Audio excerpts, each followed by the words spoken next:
പൂപ്പാറയിലെ കുടിയൊഴിപ്പിക്കലിൽ സർക്കാരിനെയും ഹാരിസൺ കമ്പനിയെയും ഉദ്യോഗസ്ഥരെയും വിമർശിച്ച് വ്യാപാരി വ്യവസായി ഏകോപന സമിതി സംസ്ഥാന നേതൃത്വം പുനരധിവാസം വേഗത്തിലാക്കിയില്ലെങ്കിൽ ശക്തമായ പ്രക്ഷോഭ പരിപാടികൾ സംഘടിപ്പിക്കുമെന്നും ഏകോപന സമിതി മുന്നറിയിപ്പ് നൽകി.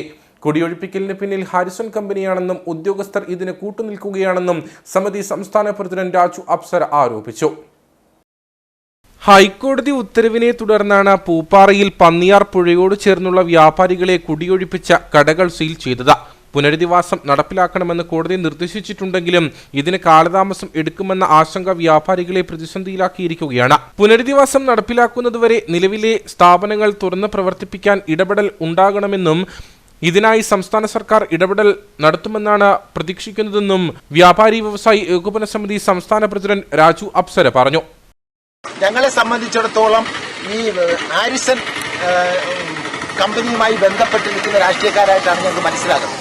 കാരണം ഏത് നിയമങ്ങളും അവരാണ് തീരുമാനിക്കുന്നത്. ഈ പാവപ്പെട്ടവരെ ഇറക്കിവിടാൻ ഹാരിസൺ കമ്പനിയാണ് മേൽനോട്ടം വഹിക്കുന്നത്.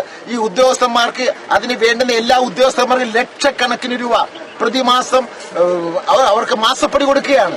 ഈ പാവപ്പെട്ടവരെ ഒഴിവാക്കി ഭൂമി കൈയടക്കാൻ. കാരണം അവരുടെ കയ്യിൽ ആയിരക്കണക്കിന് ഏക്കർ അനധികൃത ഭൂമി കൈവശം വെച്ചിരിക്കുകയാണ്. ഇവിടെ ജനവാസം ഉണ്ടായാൽ സ്വാഭാവികമായും അവർക്ക് ഭാവിയിൽ ബുദ്ധിമുട്ടാകും, ജനരോഷമുണ്ടാകും.